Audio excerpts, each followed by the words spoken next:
So hello everyone, मेरा नाम है कुशगर और आप देख रहे हैं कुशगर क्लासेस को। ये एक स्पेशल वीडियो है। इसमें मेरे को रिक्वेस्ट आ रही थी कि सर टीडीएस टीसीएस के भी बता दो, इंटरव्यू वीडियो बना दो, इंटरव्यू में पूछते हैं। आजकल जो है आर्टिकलशिप के बच्चे हैं वो इंटरव्यू देने जा रहे हैं, तो उनपे इंटरव्यू में क्वेश्चंस पूछे जाते हैं टीडीएस टीसीएस के बारे में। बजट 2024 में भी बहुत सारी अमेंडमेंट्स आई हैं, तो मैंने क्या सोचा कि मैं एक पूरी टीडीएस की वीडियो बना दूंगा, सेपरेट स्पेशल वीडियो है ये। जो इनकम टैक्स मेरे दोस्त फ्रेंड्स जो हैं देख रहे हैं, इनकम टैक्स सीरीज को देख रहे हैं, ये उससे हटके एकदम स्पेशल वीडियो है जो मैं सेपरेट बना रहा हूँ। ठीक है, जो लोग इनकम टैक्स बीकॉम वाले पढ़ रहे हैं उनको ये देखने की कोई जरूरत नहीं है। ये स्पेशली उनके लिए है जो टीडीएस टीसीएस के बारे में जानना चाहते हैं और पर्टिकुलरली क्या क्या होती है टीडीएस टीसीएस और क्या अमेंडमेंट्स आई है उनके बारे में जानना चाहते हैं।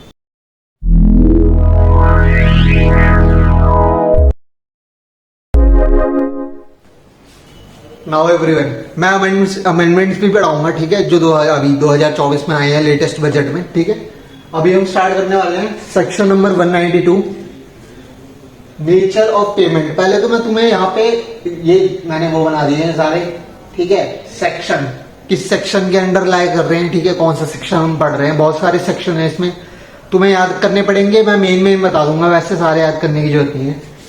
सेक्शन नेचर ऑफ पेमेंट कि इस सेक्शन के अंदर है क्या, ठीक है। पेयर, पहले तो टीडीएस होता क्या है ये समझो, मैं ब्रीफ में बता रहा हूँ, ठीक है। ये रिवीजन वीडियो है for those who already know, TDS पढ़ रखा है उन्होंने। टीडीएस क्या होता है, जब भी तुम किसी को पेमेंट कर रहे हो, ठीक है, तुम उससे क्या करोगे, जिस उस पेमेंट पे इनकम है सामने वाले के लिए, ठीक है। मान लो मैंने किसी को 1 लाख रुपए दिए, वो 1 लाख रुपए सामने वाले की इनकम है, उस पर उसे टैक्स भरना है। अब गवर्नमेंट क्या कह रही है, मैं 1 लाख पे कर रहा हूं, उसी 1 लाख में से जो है पैसा काट के मान लो उसका टैक्स बनता है 10,000 रुपए, ठीक है।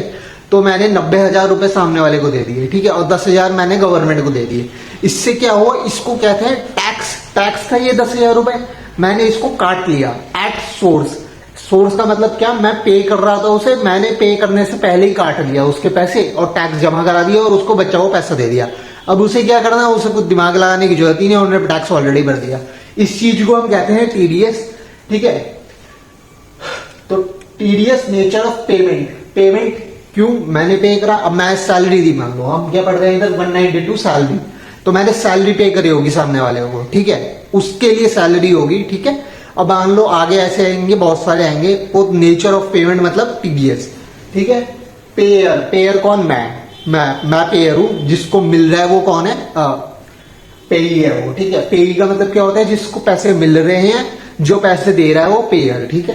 पेयर कौन हो सकता है, एनी पर्सन, कोई भी इंडिया में कोई भी पर्सन हो, ठीक है, वो पेयर हो सकता है। जैसे मैं हो गया, आप हो गए, आपने किसी इंप्लॉय को रख रखा है या फिर आपके फादर ने रख रखा है, वो पेयर हो गया। पेई कौन होता है, एम्प्लॉय, ऑब्वियसली एम्प्लॉय होगा। सैलरी किसको मिलती है, एम्प्लॉय को। वो रेजिडेंट हो सकता है, नॉन रेजिडेंट, वो फॉरेन का भी हो सकता है, ठीक है। रेट कौन सा, स्लैब रेट। अब ये रेट किस चीज का है सर, स्लैब रेट। देखो इसमें स्लैब रेट लिख रखा है, वैसे क्या होते हैं फ्लैट रेट दे रखे हैं, 2%, 1%, 5%। इस स्लैब रेट का क्या मतलब है, इस स्लैब रेट का मतलब है अगर तुम सैलरी वाले एम्प्लॉय हो ना, और जो तुम्हारा एम्प्लॉयर है वो तुम्हारी पूरी स्लैब रेट जैसे मैंने सिखाया है उसके अकॉर्डिंग तुम्हारी इनकम निकालेगा, फिर उस पर जो टैक्स बनेगा, ठीक है। क्योंकि क्या है, सैलरी तो वही पे कर रहा है और सैलरी वो अज्यूम करते हैं कि तुम्हारी सारी इनकम है, ठीक है, उसके अलावा कुछ नहीं है। तो उनने क्या करा, तुम्हारी टोटल इनकम पे टैक्स निकाला, वो टैक्स काट के तुम्हें बाकी पैसा दे दिया। मान लो तुमने 15 लाख कमाया और 2 लाख का तुम्हारा टैक्स निकला, मान लो ज्यूम कर लो, तो 13 लाख रुपए तुम्हारा एम्प्लॉयर तुम्हें दे देगा और बाकी सारे क्या कर देगा, वो गवर्नमेंट को दे देगा 2 लाख रुपए। अब इसमें स्पेशल पॉइंट्स हैं, ठीक है। अब मान लो सर हमने सैलरी तो कमाई, ठीक है, उसके अलावा भी हमारी कोई इनकम थी, ठीक है। अब क्या करें हम, क्या उस पर क्या टैक्स नहीं भरने वाले या फिर हमें खुद ही भरना पड़ेगा, नहीं। तुम क्या करोगे, मान लो तुम्हारी हाउस प्रॉपर्टी से या फिर कैपिटल गेन से कोई इनकम हुई है, तुम अपने एम्प्लॉयर को बता दो कि सर हमारा ये इनकम हुई थी, ठीक है। अब मान तो इनकम हुई थी, तुमने उसको बता दिया, फिर वो उसे जोड़ के तुम्हारा टैक्स कैलकुलेट कर देगा। अब मान लो तुम्हारी कोई लॉस हुए थे, ठीक है, कोई लॉस हुए थे या फिर तुम्हारी कोई डिडक्शन लेनी है, डिडक्शन चैप्टर तुमने पढ़ रखा है, 80 की सीरीज जितनी भी थी, तुमने जो है डिडक्शन लेनी थी। अब तुम एम्प्लॉयर को बता दो सर हमारी ये डिडक्शन है, तुम जो है इनका रिफंड लेते हुए टैक्स निकाल लो, ठीक है। अब लॉस, मैंने क्या वर्ड बोला था, लॉस। क्या सर लॉस भी बता सकते हैं? मान लो तुम्हारा कैपिटल गेन था उसमें, या फिर तुम्हारा बिजनेस था, साइड बिजनेस चला रहे हो तुम सैलरी के साथ, तुम्हारा कोई लॉस हुआ, क्या लॉस को भी हम एम्प्लॉयर को बता सकते हैं सर कि एम्प्लॉयर सर मेरा लॉस हुआ है, ठीक है, इसको भी आप कैलकुलेट करते हुए टैक्स निकाल देना, फिर टीडीएस काट के मुझे सैलरी दे देना? क्या ऐसा कर सकते हैं? याद रखना ये वेरी इंपॉर्टेंट है। लॉस तुम अपने एम्प्लॉयर को बता सकते हो only, I am telling you only, only कब? ओनली अगर वो हाउस प्रॉपर्टी, कौन सा लॉस है? हाउस प्रॉपर्टी का। सिर्फ अगर वो हाउस प्रॉपर्टी का लॉस है तब ही तुम जो है अपने एम्प्लॉयर को बता सकते हो कि सर मेरा लॉस हुआ है, इसको हम कंसीडर कर लेना आप, ठीक है। कौन सा लॉस? सिर्फ ओनली हाउस प्रॉपर्टी का लॉस। डिडक्शंस वगैरह जितनी है तुम अपने एम्प्लॉयर को बता सकते हो। अब मान लो हमारी नॉर्मल डिफॉल्ट टैक्स रेजिम में कौन सी है? Section 115 BSE. अब मान लो तुम्हें उससे ऑप्ट आउट करना है कि सर नहीं, मेरे तो नॉर्मल प्रोविजन लगा ना, उससे टैक्स कम बनेगा मेरा, तो तुम इस चीज को अपने एम्प्लॉयर को भी कम्युनिकेट कर सकते हो कि सर मेरी ना नॉर्मल प्रोविजन के हिसाब से टैक्स कैलकुलेट करना और टीडीएस काटना, तो वो भी अलाउड है। अब देखो ये बहुत इंपॉर्टेंट है, एक नई अमेंडमेंट आई है लेटेस्ट। ये लेटेस्ट कब से एप्लीकेबल होगी वो भी बता रहा हूं मैं आपको। 1 अक्टूबर, 1 अक्टूबर, नोट डाउन कर लेना जिसको अमेंडमेंट सीखनी थी, वेरी इंपॉर्टेंट। 1 अक्टूबर 2024, आज से इसी साल से लगेगी। 1 अक्टूबर से ये चालू होने वाली है। किस डेट से चालू होगी? 1 अक्टूबर 2024। इसमें ये क्या कहते हैं? सर हमारा सैलरी में कट रहा है टीडीएस 192 सेक्शन के अंदर, ठीक है। अब मान लो तुम्हारा और भी टीडीएस कट रहा था आगे, मान लो कितने, बहुत सारे टीडीएस है, 10-15 टीडीएस है। अब मान लो उनमें से कोई एक टीडीएस है जो तुम्हारा और कट चुका है, ठीक है, वो टीडीएस तुम्हारा कट चुका है, तुम्हारा एम्प्लॉयर टीडीएस और काटेगा किस पे? सैलरी पे। अब तुम्हारे एम्प्लॉयर को तो नहीं पता कि तुम्हारा एक और टीडीएस कट रखा है, ठीक है। लॉजिकली सोचो, एक टीडीएस ये रहा, एक टीडीएस ये रहा, तुम्हारा एम्प्लॉयर है वो ये टीडीएस काट रहा है, ये वाला टीडीएस उसे नहीं पता। पहले क्या होता था कि एम्प्लॉयर तुम्हारा टीडीएस काट के दे देगा और तुम्हें ये खुद जो है टीडीएस का रिफंड लेना पड़ेगा। अब क्या होगा? अब तुम अपने एम्प्लॉयर को कह सकते हो सर मेरा एक और टीडीएस है, उसको भी आप कंसीडर कर लो। अब क्या होगा? वो एम्प्लॉयर तुम्हारा ये टीडीएस तो काट रहा है, ये वाला टीडीएस और कंसीडर कर लेगा, फिर तुम्हारी वो इनकम कैलकुलेट करेगा, टीडीएस का रिफंड लेगा, फिर जो टीडीएस बनेगी उस पर वो टीडीएस काटेगा स्लैब रेट के हिसाब से। तो क्या हुआ? तुमने जो एक्स्ट्रा टीडीएस और टीसीएस ऑलरेडी पे कर दिया है, ठीक है, वो इज अलाउड, ठीक है। फ्रॉम कब से? From 1 October 2024, TDS and TCS, very important है, is allowed for deduction, is allowed for deduction while computing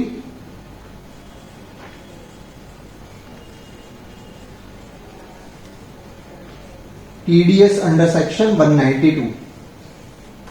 इसको नोट डाउन कर लेना, वेरी इंपॉर्टेंट। कब से लगेगी? एक बात और बता रहा हूं तुम्हें, मेजॉरिटी जितनी भी अमेंडमेंट्स आई हैं सारी की सारी अमेंडमेंट्स स्टार्ट होंगी 1 अक्टूबर 2024 से। तो ये तुम्हारे लिए बहुत आसान होगा, याद रखना। 1 अक्टूबर 2024 हाफ में मान लेना, अक्टूबर पड़ता है, छठा महीना होता है, ठीक है, छठा नहीं होता, 10वां महीना होता है फाइनेंशियल ईयर में, वो 6 मंथ माना जाएगा, ठीक है। इतना याद रखना, 1 अक्टूबर 2024 टीडीएस टीसीएस, ये आराम से ये डेट याद रखना, सब में ये लगेगी, ठीक है। कहाँ कहाँ अमेंडमेंट्स आई हैं, कब ये डेट लग रही है, कब कोई और लग रही है, वो मैं आपको बता दूंगा। TDS and TCS is allowed by computing TDS, ठीक है, ये बात याद रखना। लॉस कौन सा लगेगा? सिर्फ हाउस प्रॉपर्टी का। नाउ एवरीवन, नेक्स्ट सेक्शन है हमारा 192A। 192 किसका था? सैलरी का। 192A है हमारा accumulated balance of PF. PF मतलब प्रोविडेंट फंड, ठीक है। एनी पर्सन, पेयर कौन हो सकता है? Any person. अब प्रोविडेंट फंड याद रखियो, याद रखना, या तो गवर्नमेंट चलाती है या फिर क्या होते हैं उसके प्राइवेट भी होते हैं, प्राइवेट रिकॉग्नाइज नहीं होते, ठीक है। तो कोई भी हो सकता है, गवर्नमेंट हो या फिर कोई प्राइवेट ओनर हो, प्रोविडेंट फंड का एक्यूमुलेटेड बैलेंस है। अब मान लो तुमने पैसे लगा रखे थे प्रोविडेंट फंड में, अब तुमने रिडीम करे, तुम्हें जितना मान लो 2-4 लाख 5 लाख थे तुम्हारे, वो रिडम्पशन हो रही है। अब वो रिडीम जब तुम्हें पैसा मिल रहा है उस पे भी टीडीएस कटेगा, कितना कटेगा वो देखना है। किस पे कटेगा? एम्प्लॉय, ऑब्वियसली जो एम्प्लॉय होगा उसने लगाए होंगे, वैसे नॉर्मली पब्लिक भी लगाती है, लेकिन इसमें कौन सी बात होती है? सिर्फ एम्प्लॉय की, ये भी याद रखना। एम्प्लॉय कौन सा हो? Resident, non resident. कितना लगेगा? 10%। कितना लगेगा टैक्स? स्लैब रेट टीडीएस कितना कटेगा? 10%। अब एक बात याद रखना, no TDS if payment less than 50,000। इसका मतलब क्या है? अगर तुम्हारा एक्यूमुलेटेड बैलेंस रिडीम होने के बाद कितना लग रहा है, सिर्फ 50,000 इनकम बन गया तुम्हारी, उस पर कोई टीडीएस नहीं कटने वाला, ठीक है। कब? Less than 50,000। इसका मतलब क्या है? इक्वल टू का साइन नहीं लगाया मैंने। अगर एग्जैक्ट 50,000 है तो टीडीएस कटेगा, अगर 50,000 से 49,999 है तो टीडीएस नहीं कटेगा। इतना याद रखना, ठीक है। नेक्स्ट सेक्शन है सेक्शन नंबर 193, ठीक है। एक याद रखना, एम्प्लॉइज से रिलेटेड सिर्फ 2 सेक्शन है, 192, 192A, ठीक है। क्यों है मैं बता रहा हूं अभी। Section number 193, nature of payment क्या है? Interest on securities. सिक्योरिटी कौन सी होगी? डिबेंचर वगैरह हो गए, बॉन्ड वगैरह हो गए, उस पर तुमने इंटरेस्ट पे करा सामने वाले को, तो उस पर भी टीडीएस कटेगा। कितना कटेगा बता रहा हूं। पेयर कौन होगा? एडी पर्सन, ठीक है। पेई कौन होगा? Resident person. एक बात कान खोल के सुनना, अभी बता रहा हूं, बहुत काम आएगी। Pair most of the cases any person है, कम से कम 80% of the cases any person है, ठीक है। पेयर के केस में अगर तुमसे इंटरव्यू में पूछ लिया जाए ना कि पेयर बताओ कौन होगा इस केस में, अगर तुम्हारे दिमाग में याद आ जाए वेरी गुड, नहीं याद आए सीधा एनी पर्सन बोलना, कोई भी हो सकता है, हमें नहीं पता भाई, एनी पर्सन। इसकी जगह कुछ केस होंगे जिसमें स्पेशली कोई कंडीशन लगेगी, वो भी मैं आपको बताऊंगा कौन से केस हैं, कैसे उसको आइडेंटिफाई करेंगे। वो दोनों चीज होते हैं, या तो एनी पर्सन या फिर वो स्पेशल कंडीशन, ठीक है। पेई में कौन होगा? Resident person. ये भी याद रख लेना, मोस्ट ऑफ द केसेस में रेजिडेंट पर्सन ही होगा। अगर तुम्हें इंटरव्यू में ना याद हो सीधे बोल देगा रेजिडेंट पर्सन। रेट कितने लगेंगे? रेट तुम्हें वैसे याद रखने पड़ेंगे, बाकी 10% जो है मोस्टली में 10% ही है, ठीक है। अप्रोक्स 30 to 40% में 10% ही लगेगा। रेट कितना लग रहा है? 10%, ठीक है। ये वाली लाइन इग्नोर करना, इसमें ऐसा कुछ नहीं है, बस इतना याद रखना है। इंटरेस्ट ऑन सिक्योरिटीज, तुमने कोई डिवेंचर जो है दिए थे, ठीक है, उस पर अब इंटरेस्ट पे कर रहे हो, उस पर भी टीडीएस लगेगा 10% से, ठीक है। अभी हमने किसकी बात करी थी? सेक्शन नंबर 193 किसके बारे में था? वो इंटरेस्ट ऑन सिक्योरिटी। अब इंटरेस्ट की बात होगी तो हम डिविडेंड की भी बात कर लेते हैं। सेक्शन नंबर 194 किसके बारे में बात करता है? डिविडेंड के बारे में। अब एक बात याद रखो, डिविडेंड देगी कौन? पेयर कौन होगा? Domestic company. एक बात याद रखना, डिविडेंड देता कौन है? एक कंपनी ही देती है सिर्फ, ठीक है। तो कंपनी में याद रखना है इंडिया वाली कंपनी, डोमेस्टिक कंपनी, ठीक है। पेई सेम रहा, रेट सेम रहा 10%। एक बात याद रखना, no TDS if payment less than 5,000। Less than 5,000 किसके केस में? डिविडेंड के केस में। And made to an individual, made to an individual in any mode other than cash. Cash क्या हो गया?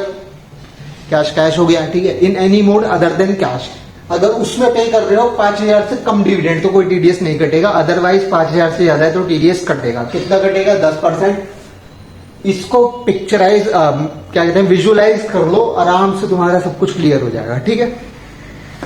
नाउ एवरीवन, ये बहुत इंपॉर्टेंट सेक्शन है, इसे कान खोल के सुनाई, ध्यान से सुनना, ठीक है। क्या सेक्शन है? Section number 194A। अभी तक हमने किसकी बात करी? Interest on securities, dividend. अब क्या बचा? डिविडेंड हो गया, इंटरेस्ट सिक्योरिटी पे हो गया, उसके अलावा क्या बच गया? Interest. Interest other than security interest. Security interest है तो हमारा सेक्शन लगेगा 193, ठीक है। और सिक्योरिटी इंटरेस्ट के अलावा है तो 194A, ठीक है। याद रखना, pair any person. Sir any person तो सेम है, ये क्या लिख दिया? ये तो बहुत ज्यादा लिख दिया सर, याद रखना पड़ेगा। हाँ, कैसे याद रहेगा?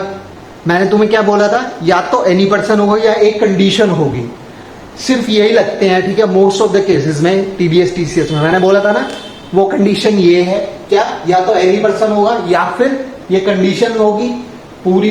क्या है ये मैं अभी आपको एक्सप्लेन करता हूँ। पेई कौन होगा? रेजिडेंट पर्सन, जो मैंने कहा था कि मोस्ट ऑफ द केस में रेजिडेंट पर्सन। रेट क्या रहेगा? 10%। यहाँ भी 10%, अभी तक लगातार 10% ही चल रहा है। मैंने आपको बताया था कि मोस्टली केस में 10% है, ठीक है। कुछ याद नहीं आ रहा, 10%। क्या होगा, तुक्का तो लग जाएगा ना, इंटरव्यू चांसेस है तुम्हारा तुक्का लग जाएगा, ठीक है, अगर तुम तुक्का बैठोगे। पेयर कौन होगा, एनी पर्सन, कोई भी आदमी, other than individual and HUF, any person other than individual and HUF. आगे ब्रैकेट में क्या लिखा हुआ है मैंने, इंडिविजुअल और एचयूएफ, पहले तो ये समझो, कोई भी पर्सन अदर देन इंडिविजुअल और एचयूएफ है वो टीडीएस काटेगा। अब इन्होंने क्या लिख दिया, इंडिविजुअल और एचयूएफ। अभी इन्होंने क्या कहा कि इंडिविजुअल एचयूएफ नहीं काटेंगे टीडीएस, ठीक है। अब इन्होंने क्या लिख दिया, इंडिविजुअल और एचयूएफ विल डिडक्ट टीडीएस। अब ये तो कॉन्ट्रडिक्ट कर रहे हैं सर। आगे देखो क्या लिखा है, if last year turnover, turnover किस चीज का होता है पहले तो ये बताओ नलायक को। टर्नओवर होता है बिजनेस का, ठीक है, turnover is of business. Gross receipt किसकी होती है, प्रोफेशन की, ठीक है। तो turnover greater than 1 crore in business, और ये गौर करना और है एंड नहीं है, ठीक है। Gross receipt greater than 50 lakhs। अगर तुम एक तरीके से समझ लो, अगर तुम बड़े आदमी हो, ठीक है, बड़े लोग हो तुम, अगर तुम बड़े लोग हो, इस कैटेगरी में फॉल कर रहे हो तो तुम टीडीएस काटोगे, अदरवाइज तुम नहीं काटोगे। किसके अंदर, 194A के अंदर, ठीक है। अब कौन से सेक्शन होंगे सर जिसमें ये वाली कंडीशन लगेगी, ऐसे कम से कम 6-7 हैं। कैसे याद रखोगे तुम, कैसे आइडेंटिफाई करोगे कि सर ये तो भूल जाएंगे कि ये कंडीशन कहाँ लगनी है, रट लेंगे लेकिन कहाँ लगानी है वो तो भूल जाएंगे। ऐसे याद रखना, बहुत इंपॉर्टेंट है, ध्यान से सुनना, ये चीज याद रखना। मैं लिखवा रहा हूं, HIJACR, सही लिख दिया मैंने, लिख दिया हाईजैकर। मैंने क्या लिख दिया, हाईजैकर। हाईजैकर ये क्या है, ए, यहां क्या आ गया, ए, ऐसे समझे क्या बोला मैंने, 194A यहां आ गया ए। ऐसे ही आगे सेक्शन होंगे, 196 से चालू होंगे वो, 196H हो गया जैसे, उसमें ये वाली लगेगी, 196I हो गया उसमें ये वाली लगेगी, 196, समझे हो क्या बोलना। ये पूछ पकड़ना, इस पूछ अगर इसके अंदर हाईजैकर ने पूछ पकड़ ली तो फिर ये वाली कंडीशन लगेगी, अदरवाइज क्या लगेगी, एनी पर्सन वाली, ठीक है। इतना याद रख लेना, वेरी इंपॉर्टेंट। अब एक बात याद रखना, मैंने तुम्हें ये तो बता दिया कि सर इसमें ये क्या है। अब टीडीएस याद रखना, चाहे तुम एनी पर्सन हो, चाहे तुम ये वाले भी हो, इन केसेस में जो मैं अभी बता रहा हूं तुम्हारा टीडीएस नहीं लगने वाला। किन केस में, बहुत सारे हैं वैसे तो, मैं तुम्हें 4-5 बताने वाला हूं, वो याद रख लेना। वो कंडीशन कौन सी है जिन पे टीडीएस इस सेक्शन के अंदर नहीं कटने वाला। इंटरेस्ट बाय, पहले तो समझो दे कौन रहा है इंटरेस्ट, पेयर में कौन हो सकता है, एनी पर्सन। अब इसमें एनी पर्सन स्पेसिफिकली बता रहे हैं, अगर बैंक दे रहा है, कान खोल के सुनना, बैंक दे रहा है, कोऑपरेटिव बैंक दे रहा है, या पोस्ट ऑफिस दे रहा है, अगर इन तीनों में से कोई दे रहा है इंटरेस्ट, और ऑन टाइम डिपॉजिट, किस चीज पे, टाइम डिपॉजिट। टाइम डिपॉजिट क्या होती है, एफडी वगैरह, FD fix deposit, time deposit एक ही बात है, ठीक है। अगर टाइम डिपॉजिट पे इंटरेस्ट दे रहा है, कौन दे रहा है, बैंक या फिर कोई पोस्ट ऑफिस वगैरह हो गया, कब कितना दे रहा है, अप टू 40,000, तो उस पे टीडीएस नहीं घटेगा। 3 कंडीशन लगी है इधर, कान खोल के सुनना। मान लो तुम्हारा इंटरेस्ट है 30,000 का, कौन दे रहा है, एक बैंक दे रहा है, ठीक है, एक बैंक दे रहा है, इंटरेस्ट कितना है 30,000 तक का, कौन से पे, ऑन टर्म डिपॉजिट। किस पे, ऑन टर्म डिपॉजिट। अगर इस पे इंटरेस्ट दिया जा रहा है, इस पर कोई टीडीएस नहीं घटेगा। ये 3 कंडीशनें याद रखना, ये जो लिखवाई है। एक इसकी एक्सेप्शन है, ठीक है, ₹50,000, इसका मतलब क्या है, यहाँ पे 40,000 की जगह क्या हो जाएगा, 50,000 हो जाएगा, अप टू 50,000। इसके केस में for resident senior citizen, India के अंदर जो बूढ़ा आदमी है उसके लिए अगर उसे इंटरेस्ट मिल रहा है बैंक से, टर्म उनने एफडी कराई थी कोई, उस पर उसे इंटरेस्ट मिल रहा है। अब भाई वो पहले बूढ़ा आदमी है, ठीक है, उसकी उम्र हो गई भाई, रेजिडेंट है, इंडिया का आदमी है, ठीक है, उन्हें सर्व कर लिया, उसे 50,000 तक की दे दिया, उस पर कोई टीडीएस नहीं कटने वाला, ठीक है, ये याद रखना। अब ये तो हो गई तुम्हारी पहली कंडीशन, इसमें 2-3 और है, ठीक है, ये इरेज कर रहा हूं मैं। नेक्स्ट है तुम्हारा interest by any other person. मैंने क्या बोला था अभी, इंटरेस्ट बाय बैंक, ठीक है, इंटरेस्ट का बैंक कितना होगा 40,000 तक, 40,000 तक इस पे टर्म डिपॉजिट। अब यहाँ क्या है, interest by any other person, कोई भी बैंक को छोड़ के कोई भी पर्सन हो, अगर वो दे रहा है, कब कितना, अप टू कितना होना चाहिए, अप टू है तुम्हारा 5,000। डिविडेंड वाली सेम है, ठीक है, डिविडेंड में भी यही था, अप टू 5,000। अगर यहां पे भी 5,000 तक, कितना ₹5,000 तक अगर तुम्हारा इंटरेस्ट है, कोई एनी अदर पर्सन दे रहा है, वो भी उस पर टीडीएस नहीं कटने वाला, ठीक है। अब क्या है, अगला है, ये बहुत इंपॉर्टेंट है, गारंटी पूछा जाएगा तुमसे इंटरव्यू में, तो खासकर पूछा जाएगा, मेरे हिसाब से पूछा जाना चाहिए एटलीस्ट।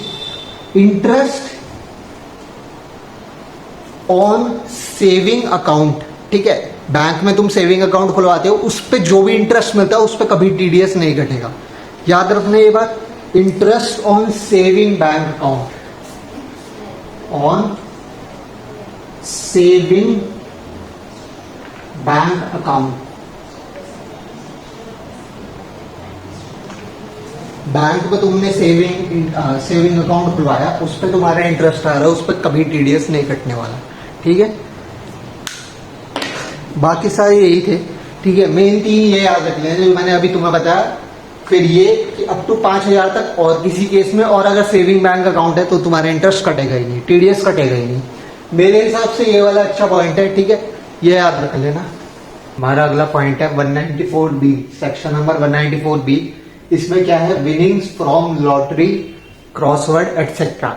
अब इसको याद कैसे रहेंगे, विनिंग का मतलब क्या है, यहाँ पे सट्टेबाजी बेसिकली। लॉटरी में तो तुमने लॉटरी करी, उससे पैसा जीता, वो विनिंग हो गई तुम्हारी, ठीक है। यानी इसको याद कैसे करोगे, बी से याद रखना, ये सेक्शन याद रखना है, 194 ही चल रहे हैं सारे, टीडीएस 194 है। बी से कैसे याद रखोगे, बड़े लोग, जो लॉटरी में पैसा लगा रहा है वो बढ़ा रहे हैं भाई, बड़े लोग हैं वो, ठीक है। एनी पर्सन, पेई कौन है, एनी पर्सन, किसी ने भी लॉटरी से जीता हो, हमें फर्क नहीं पड़ता, लॉटरी में पैसा कमाया है तो कितना परसेंट रेट देना पड़ेगा टीडीएस का, 30%, ठीक है, ये याद रखना। एक इसी से मिलता जुलता एक और सेक्शन है, ठीक है, इसी के बाद लिख रहा हूं 194BB। इसमें क्या कहते हैं, ये विनिंग फ्रॉम हॉर्स रेसेस, समझ रहे हो, विनिंग किस चीज से, हॉर्स रेसेस से। यहां भी सट्टा ही खेल रहे हैं ये, लेकिन इनका सट्टा बड़ा हो गया, अब ये लॉटरी पे नहीं लगा रही, ये तो हॉर्स पे लगा रहे हैं, घोड़ों पे लगा रहे हैं, ठीक है। अब घोड़ों पे जो बंदा पैसा लगा रहा है, तुमने देखा कभी कितना रईस होगा वो, ठीक है। तो ये बीवी से क्या बन गया, ये बीवी से याद रखना, बहुत बड़े लोग, ठीक है। कैसे याद रखोगे, बहुत बड़े लोग, ठीक है। रेट वगैरह सब सेम है, एनी परसेंट, यहां भी 30% रहेगा। याद कैसे रखना है इस चीज को, बड़े लोग, बहुत बड़े लोग, ठीक है, ऐसे याद रखना। अगला सेक्शन है हमारा 194BA। ये क्या है, ये आ गई। अब हमने सट्टेबाजी देख ली, घोड़ों पे भी लगवा लिया, अब ऑनलाइन सट्टेबाजी, आजकल ऑनलाइन बहुत चल रहा है, ठीक है। विनिंग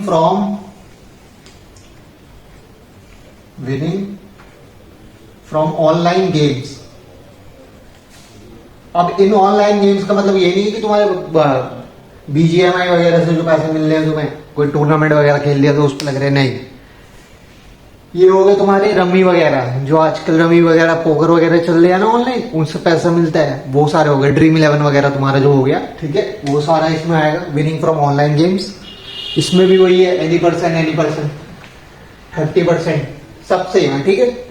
ये सारी चीजें यहाँ पे सेम है, ये भी तुम्हें याद आ जाएंगी। ये तीनों सेक्शन ही रिलेटेड किससे हैं, विनिंग से। बड़े लोग हैं भाई, जहां पे भी बी से दिख जाए बड़े लोग, ठीक है, याद रखना विनिंग से ही चालू होगा। तुम्हें बस याद रखना है किसमें कौन सा केस है, लॉटरी, फिर हॉर्स रेस, फिर ऑनलाइन गेम्स, ठीक है। ये ऐसे मानते हैं ना, इंक्रीज होता जा रहा है इनका सट्टे का लेवल, ठीक है। एक बात याद रखना, अगर तुम्हारी तीनों केसेस में, ठीक है, तीनों केस के लिए बता रहा हूं मैं, विनिंग अगर 10,000 से ज्यादा है, कम है, लेस देन 10,000, विनिंग क्या है तुम्हारी, लेस देन 10,000, विनिंग्स तुम्हारी लेस देन 10,000 है तो कोई टीडीएस नहीं लगने वाला, ठीक है, ये बात याद रखना। एक पॉइंट और है, ठीक है, मान लो तुमने जो चीज जीती विनिंग फ्रॉम लॉटरी, मान लो तुम्हें क्या कहते हैं गाड़ी दी तुम्हें, ठीक है, कितने थी 20 लाख की गाड़ी थी वो, तुम्हें गाड़ी गिफ्ट में मिली। अब गाड़ी क्या है, गाड़ी तो एक फिजिकल ऑब्जेक्ट है, उस पर तो तुम्हें कैश नहीं मिला कुछ, अब उस पर टीडीएस कैसे काटोगे? टीडीएस तो तब कटेगा ना जब तुम्हें कोई कैश मिल रहा है और उसमें से टीडीएस काट के आगे पे। अब यहाँ तो गाड़ी मिल रहा है, गाड़ी को थोड़ा ना काट दोगे तुम पीछे से, ले मैंने उसका वो डिक्की काट दी उसकी, नहीं, ऐसा नहीं कर सकते ना तुम। तो गाड़ी के केस में क्या होता है, वैसे जनरली एक केस इसमें दे रखा है, ठीक है, जनरली ऐसा होता नहीं है। क्या होता है उस केस में, क्या करते हैं, तुम मान लो 20 लाख की गाड़ी है, 20 लाख पे टीडीएस कैलकुलेट होगा, ठीक है, उस टीडीएस को तुम्हें जाके उस पर्सन को देना पड़ेगा, ऑर्गेनाइजर को, जो तुम्हें गाड़ी देगा। मान लो 20 लाख पे टीडीएस बना तुम्हारा, 30% का सब 6 लाख बन गया, ठीक है। अब 6 लाख रुपए तुम्हें पहले उसे देने पड़ेंगे, फिर वो तुम्हें गाड़ी देगा तुम्हारी, और 6 लाख रुपए वो गवर्नमेंट को देगा। बस ये वाला पॉइंट है, वैसे इसे ना याद रखो चलेगा। मेन ये याद रखना, विनिंग 10,000 से कम है तो कोई टीडीएस नहीं लगने वाला है इन सेक्शनों पे, ठीक। अब तुम पूछोगे कि सर ये बीए कैसे याद रखेंगे, ठीक है, मैंने यहाँ पे बड़े लोग लिख दिया, बहुत बड़े लोग लिख दिया। अब यहाँ पे देखो बड़े आदमी लिख देना, ठीक है, लोग से ट्रांसफर हो के आदमी बन गया, ठीक है।